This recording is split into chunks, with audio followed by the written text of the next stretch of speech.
Good afternoon. Great to have the bubble here and have practice in here today. It was a little wet outside, so we came inside. Today was our third day of just practicing in helmets, which is an NCAA rule for the spring. And now we've fulfilled that requirement, and we'll come back tomorrow in full pads and have really a practice with a little bit more hitting, because we've got 2 days off coming up after that. It was a good day out here today. I thought the players had good energy. I thought we certainly made some steps forward in this practice today, more so in the passing game than anything. And we'll be back out tomorrow with a little bit more of a run emphasis. I think it was released this morning or last night what we're going to do at the spring game, that we're going to bring 22 young people here who were affected by Hurricane Sandy and bring them out at the end of our spring game and give them an opportunity to run around on the field and play a little bit of football. And we'll have the coaches out there coaching, and we may have some special guests as well out there to help.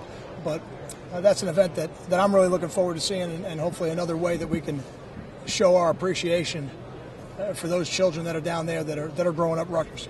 Questions? This is past the midpoint of spring practice now. Are you where you want it to be halfway through? I wouldn't say we're where I want it to be.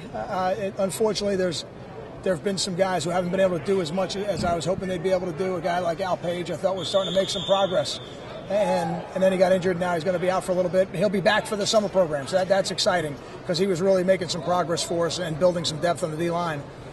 Julian Penix won't be back, so that's that's a little bit disappointing. Those are things you can't anticipate. You can't control them either, so we don't spend any time worrying about them. But there are a lot of guys that I am really pleased with. A guy like Ian Thomas, who made a spectacular play today down in the red zone, but really every day has gotten better and is becoming more of a Division I corner.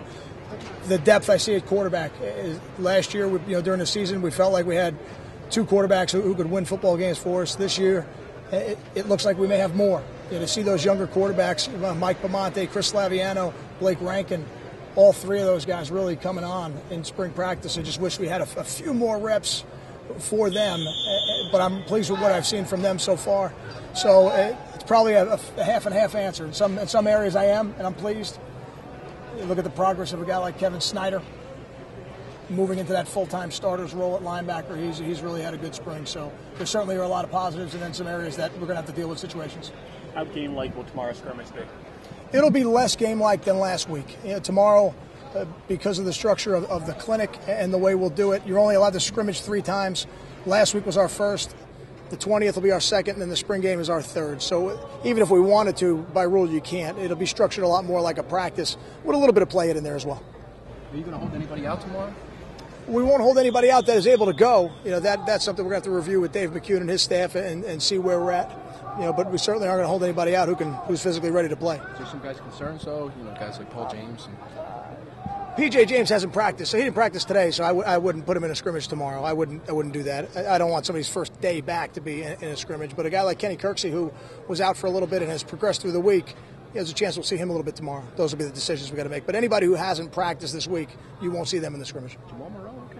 Jamal Morrell's good. Yeah, he's getting better and a little tweaked, but he'll be fine. He doesn't have any injuries of note. He was back out there running around again today. What do you see from Quentin Gause, playing more with Jamal, not necessarily in for all those reps?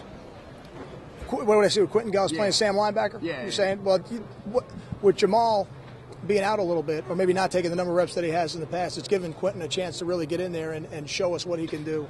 And he has a better grasp of the defense now than he ever has. And physically, there's no question. He can play football. He can run. He can hit. He's a physical specimen. It's just been getting him enough reps within the defense to get comfortable playing within our scheme. And that's where I really see him making the most progress. The physical part of it we knew was always there. What have you seen from Malewski this spring, and what are your anticipations for him going forward? Very limited what we've seen. He's able to do some indie drills. He's not allowed to have contact. There are certain things we know already about David. He's one of the more intelligent players on our football team. He's one of the tougher players on our football team. So those things are a given. For him, it's just going to be the adjustment of getting back into playing live football. It's been a long time since he's played live football. And without the spring, that training camp is going to be critical for him of getting him the number of reps he needs, but not overloading a guy who hasn't played live football in over a year. So how's Dante Ayers been doing? Well, Dante was in the same situation that David was in, but he is getting a chance to play some live football. So I think he is working through some of getting used to being back playing and being tackled and getting up and playing the next play. And the reality is other than the first day of training camp and the first day of spring, your body never feels perfect. So, but those are things you got to get used to as a young player. And I think for him, those are the things that he has the advantage of being able to work through in the spring. And I think he'll be much further ahead when he comes back in the fall because of it. Got time for two more? I'm just going to ask about I'll ask you anyway. Your thoughts on the backup, the depth at tailback, this point in the spring compared to coming in when he came in. Obviously, the other guys, except for Paul James, carried 5 times. What have you seen behind Savon? Are you pleased? Are you concerned? What I've seen at that position are guys that have been now finally had opportunities to run within our offense, and I think have fared very well.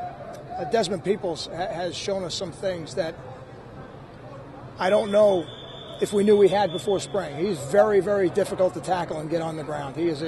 And he's done an excellent job catching punts, which wasn't your question, but he's going to help us in special teams as well. He's potentially could be the guy back there catching those punts. And Paul James, before he got injured, really was doing a nice job running the football. Michael Burton has had limited carries, but he has looked really good running the football. So to answer your question, I'm much more comfortable now with our depth at running back. And that's really even before we have one more still coming here in the summer. So that'll be exciting to see where he fits into this whole equation. Thank you. Thank you. See you tomorrow, guys.